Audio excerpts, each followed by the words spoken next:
Preparations for the midterm elections on May 13 are in full swing, not only at COMELEC but for organizations looking to keep the vote fair and credible.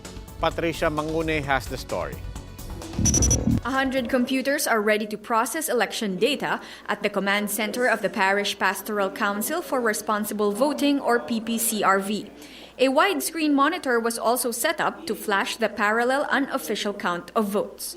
So 300,000 volunteers who will be giving us field reports, getting the fourth copy of the election returns, sending those copies to Pope Pius, where these are going to be validated against the electronically transmitted returns that are issued by the Commission on Elections.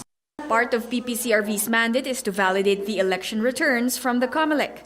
Last 2016, a party list group questioned the huge discrepancy between the PPCRV's count and the COMELEC's, but the COMELEC said it was due to normal delays, which were eventually managed. Occasionally, the transmission from source, which means from the VCM, from the precinct level, that also gets delayed. Bunch of reasons. For instance, you could be in the heart of Metro Manila and suddenly experience a drop-off in your data signal. So that sort of thing always happens.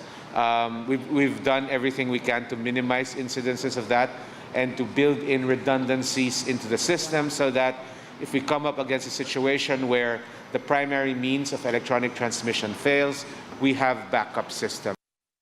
Meralco, meanwhile, assured there will be no power interruptions until the canvassing of votes, but they have a contingency plan just in case. Itong Lunes, nasa status kami ng general alert, and yung mga tauhan namin, those in the field will be ready to respond to any given situation.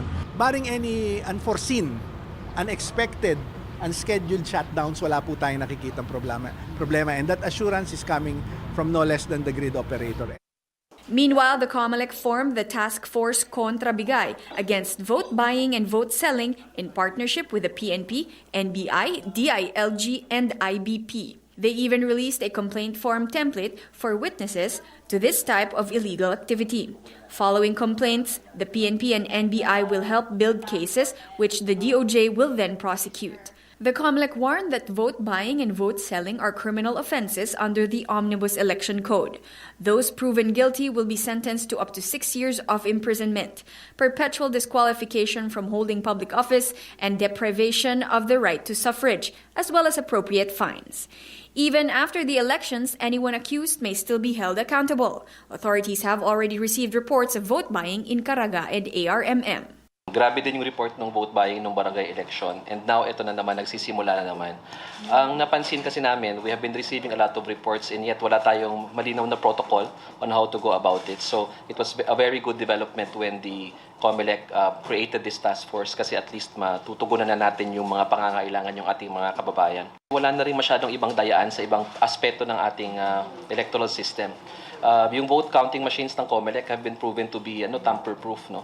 Wala nang iba eh. So the politicians have now resorted to vote buying as the only way to rig the system. For News 5, Patricia Mangune, we are One News.